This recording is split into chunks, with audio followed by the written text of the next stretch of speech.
So remember I made a hexagon. Oh, quick, come. See here? That there is a solitary bee. Yeah! So make it and boom, so there we go. So the solitary bees have accepted it.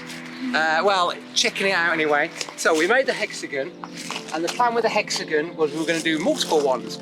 But then, so I'm not misshapen. Well, I was thinking about doing it anyway, but I'm not actually misshapen. We've actually got a baby now. So this is Hector. So I was already sort of like, obviously wildlife is, you know, to love wildlife is to help the next generation anyway. However, I wanted to make it interesting, but also almost like educational. So rather than just doing the hexagon, I got a bit carried away and I started making shapes. So you saw me making the one shape. Well, we didn't stop there. So obviously we've got the octagon. If I get any names wrong, I do apologise. We've got the octagon, 8 sides, and filled that with rocks. We've got I feel like I shouldn't be telling you should be guessing these, but I'll tell you anyway. If I get them wrong again, sorry. So this is a trapezoid.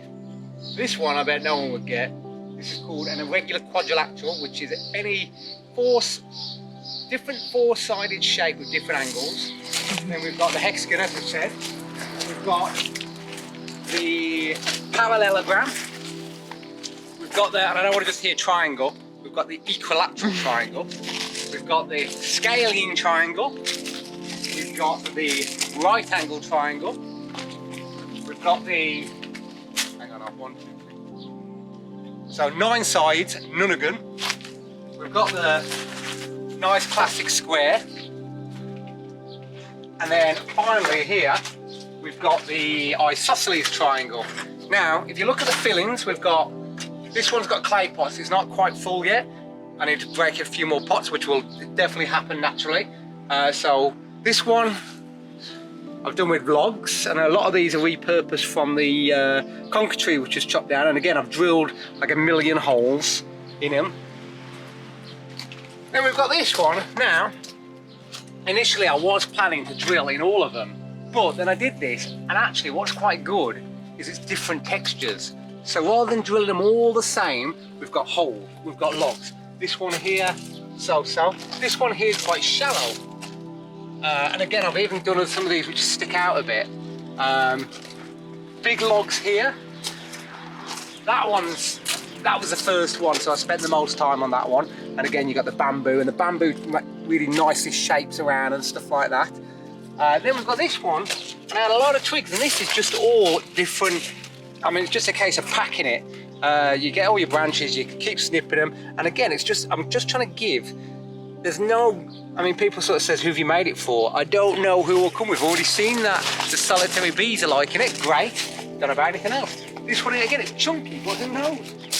This one here, so partly because it's so big, I was like, this is going to be a nightmare to fill, but I had a lot of stone, I thought, you know what, again, it gives just a bit of a different texture. I'll put the wires on just as a safety precaution. I'll put bricks on the bottom to rest it on, and it's well bracketed all the way around, so it should be fine, but that is some weight there. So if you do anything like that, just be careful. So we've already said then, we've got a rectangle. There's a solitary bee again, check this one out.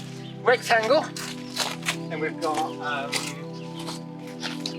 this one's a bit of a tricky one. So this is the rhombus, then we've got the septagon, and finally, but not by no means least, the pentagon. So there's all the shapes. Now, if you look in between, you see all the wires again. And what worked quite well with these, they're actually in line with the mortar, so they're quite subtle. And then we've got your climbing hydrangeas, we've got clematis, we've got a Virginia creeper. All of these plants are going to grow, cover all of this wall, but wherever the planters are, we'll keep that clean. So it's going to be like, we're going to keep that clear, so I won't let them obstruct. So these are all going to be like windows on the wall. So I'll be like, the Hector, what shape is this? It's going to be great at shapes. I'll tell you what, it's certainly, I was certainly very rusty when I started making them, but now pretty good, So yeah, there we go. This is the shape wall, which is both, well, I'm very pleased with it. You can do them as big or as small as you like, but it's made what is a very dull wall, I was always planning to grow stuff up it, but it'll just make it so much more interesting. And it's just loads of habitat. And you've already seen we've got the bees coming in. We're gonna have the spiders, everything. Let's see what happens. But thanks for watching.